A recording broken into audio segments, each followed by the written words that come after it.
दोस्तों, मोदी जी ने कहा, आज भारत में गरीबों के लिए, वंचितों की सेवा के लिए समर्पित सरकार है।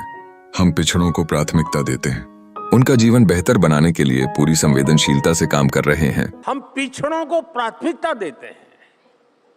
उनका जीवन बेहतर बनाने के लिए पूरी संवेदनशीलता से काम कर रहे हैं। अक्सर बड़ी बड़ी चर्चाओं में इस ओर आपका ध्यान नहीं हो जा पाता। मैं आपको एक और उदाहरण देता हूँ। बीते दिनों इस बात की चर्चा रही कि BSNL ने अपना made in India 4G stack launch किया है। और साथियों, मैं बताना चाहता हूँ, वाकई ये देश की बहुत बड़ी सफलता है। आज हम गर्व से कह सकते हैं कि भारत दुनिया के उन टॉप 5 देशों में शामिल है जिनके पास अपने देश में तैयार 4G स्टक है। प्रशंसा। हिंदुस्तान ने 2G सुना है क्योंकि सारे हेडलाइन भरे पड़े रहते हैं कि भारत दुनिया के उन टॉप 5 देशों में शामिल है जिनके पास अपने देश में तैयार 4G स्टैक है। 2G में ही हुआ, 2G में ही हुआ। अब मैं 4G की बात कर रहा हूं तो जरा देर लगती है। वह सफाई करते करते मेरा दम उखड़ रहा है। जिस सरकारी कंपनी को कांग्रेस ने BSNL को बर्बाद करने में कोई कसर नहीं छोड़ी थी, आज BSNL नए अचीवमेंट हासिल कर रही है। लेकिन साथियों, देश की सफलता का यह सिर्फ एक पक्ष है। इसका दूसरा पक्ष यह है कि जिस दिन यह 4G स्टक लॉन्च हुआ, उसी दिन BSNL ने करीब 1 लाख 4G मोबाइल टावर शुरू किए। और इसका नतीजा क्या हुआ? इससे उन लाखों लोगों को हाई स्पीड इंटरनेट की सेवा मिलने लगी है जो दूर दराज के जंगलों में रहते हैं, जो पहाड़ी इलाकों में रहते हैं, जिनके यहाँ अब तक तेज स्पीड वाला इंटरनेट नहीं पहुंच पाया था। साथियों, अब मैं आपको हैरान करने वाली एक और बात बताता हूँ।